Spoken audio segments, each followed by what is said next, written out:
When my father and mother first learned that I was just exploring this, my father is a stroke survivor, and so at the time especially, I would tell them if I was going away for the weekend just so that they knew how to get a hold of me. And so I mentioned at one point that I was going on a retreat. I said, "Oh, what kind of retreat?" "A religious retreat." "What kind of religious retreat?" "A Catholic retreat." Silence, silence, silence. And then my mother says, "If you become a Catholic, I'm going to stop being your mother." And it just sort of went from there. She would say things like, "I don't believe in evil, but the church is evil." And in some ways this was understandable.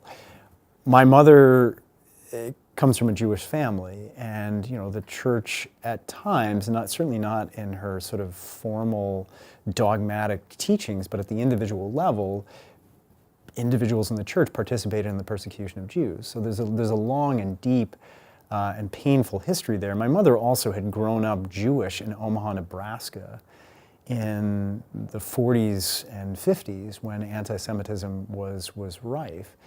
And then in her own home, her mother, who very much was the dominant person in the family, was a very sort of damaged and negative and wounded person herself. And so that's how my mother experienced faith and religion. And so a lot of very deep wounds there. There were times when I was asked to not come home for Christmas. I mean, this was very, very fraught.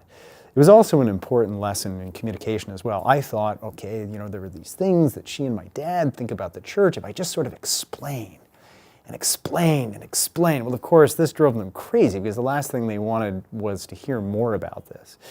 They also took it personally, like, are you doing this to sort of get at me? And of course, the answer was no. I'm doing it because, I'm just trying to follow Jesus. It's been very hard over the years, but I think especially when I started seriously dating my now wife, she's had a softening effect on all of us, and she, in the end, they did actually have a lot of questions, but it was just hard for them to ask me as their son who was doing this thing that they thought was sort of deeply, deeply problematic. They were able to ask someone who was not their son these questions. And then I was, of course, able to participate in these discussions. I mean, we're in a very different place now, thanks be to God. But it's a reminder that in the end, grace can work through people even when they deny the existence of grace. And so I am, it's been very hard at times for my father and mother, but I think they've accepted the reality that I'm a Catholic, and I've married a Catholic woman and named our son Benedict. And I think they have focused on the fact that, this is their son who we obviously love. We love him, we love his wife, we love our grandson. And have started asking questions. And it sort of shifted away from questions that came from a real place of hurt to genuinely wanting to know.